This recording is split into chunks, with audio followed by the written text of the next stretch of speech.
All right, so a little bit of video of preventative maintenance on the Ducati. I wanted to clean the injectors and make sure they were pulsing fine, make sure there was no abnormalities with them or anything like that. I really didn't have any problems with it. It's just a routine thing that I'm gonna start doing from now on. Usually I run Seafoam through the tank like everyone else is, But I wanted to buy this setup and that way I can also do it on the vehicle or off the vehicle and test each individual injector if that's the case. And that way it's a better, easy way to sometimes diagnose stuff that can be further complicated by not having a good setup here.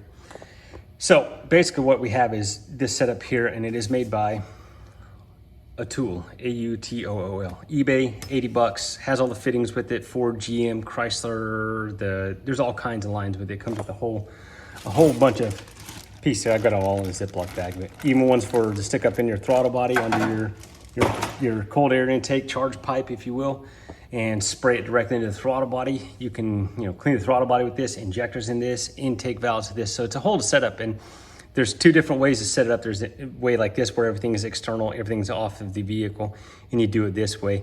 There's also one where you do it on the vehicle. So you gotta make sure, and when you do it on the vehicle, follow their sequence, because there's a certain way you gotta do the fuel pump, fuel pressure here, everything like that. So for our purposes, my purposes, real basic, fuel line coming in, regulator, and it's regulated to 40 PSI right now. This cap screws off, you put your solution down there, it's about quarter way full of Seafoam. Then you tighten it back in, cap it. It does have a pressure relief valve. That way when you dump the valve off and need to get the rest of the fluid out of here, or depressurized system, you can just push the button and it vents off to atmosphere. So down on the bottom, so once you got pressure up, 40 PSI, everything's capped, everything's good, solution's in, open the check valve on the bottom. And that's all it is. It's just a valve to open up and let the solution through. Open all the way up, give it a quarter turn once you get it, bumped tight, and then quarter turn back loose. That's just something I do. Anyway.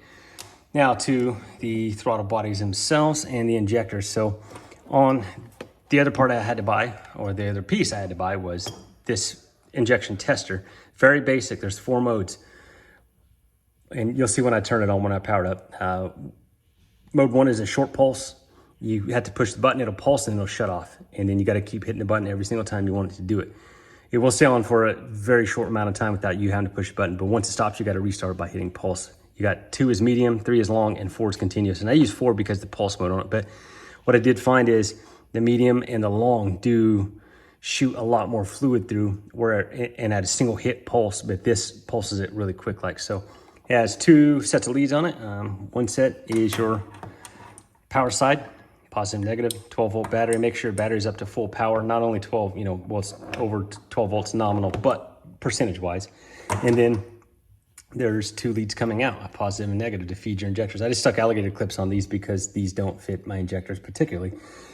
And luckily with Magneti Marelli's injectors on the Ducati on this particular models, these models, they did label it stamped in the side positive and negative. So pretty straightforward, positive, negative, positive, negative. So we'll fire it up. I'll fire it up and show you what we got here. Connect it up. There we go. So now, like I said, we'll go 4. So mode, 1, 2, 3, 4, and pulse.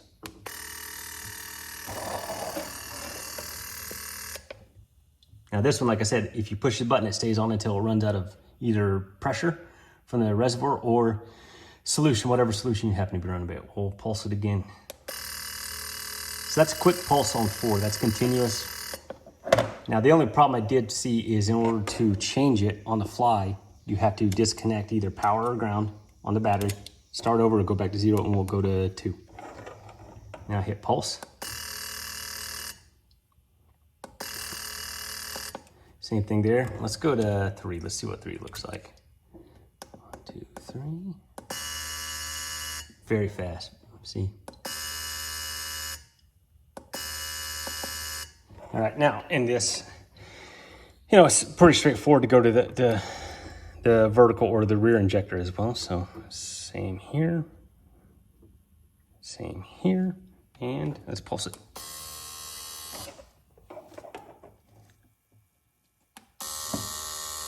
But you can kind of see, it's pretty straightforward. Push the button and it works.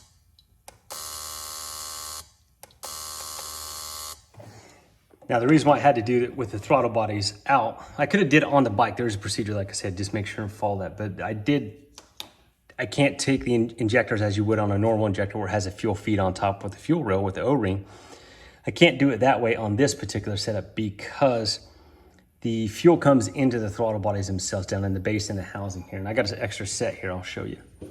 So there's where the fuel injector set down in there. Well, the fuel feed, and this one's kind of busted and broken. That's why I can no longer use it because it just got so deteriorated that I couldn't replace all lines. But you do have fuel regulator on the other side, which would set in here. So feed in, regulated out, and it goes into the front injector or the horizontal injector. So it feeds in here, pressurizes that whole cavity. The injector sets down in here with the screen on it. There's a bypass that goes into this fitting here, this tube, crossover tube, pushes fuel through here, goes into the reservoir down in here. And then on the bottom side of this one, that's your return side that goes back to the fuel tank. So that's why I couldn't take the injectors out individually and just do them wide out in the open where it was just the injector itself. In this particular setup, the throttle bodies had to be out. So yeah, like I said, this is kind of a preventative maintenance thing, and I just wanted to make sure they were firing correctly, make sure they're good and clean, and that can save a lot of time and money in the future. And this setup will also be used on my daily mobile maintenance side of it. You know, this can be a good solution to a lot of problems and figuring out problems a little bit more efficiently, a little bit more quickly.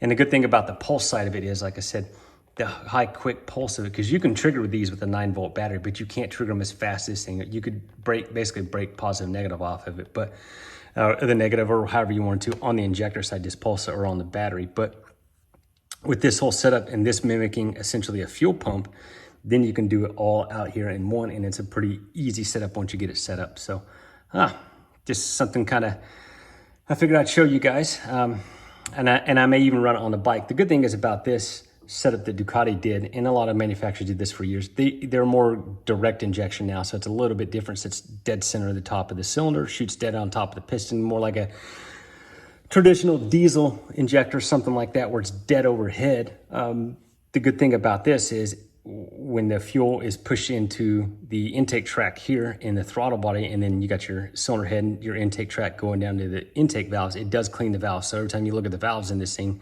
especially the intake valves, are very clean, but it's because it's being washed by fuel and also cooled by fuel. So there's that too. So yeah, it's a real quick video. And if you guys got any questions, just put them down in the comments. All right. Thank you guys.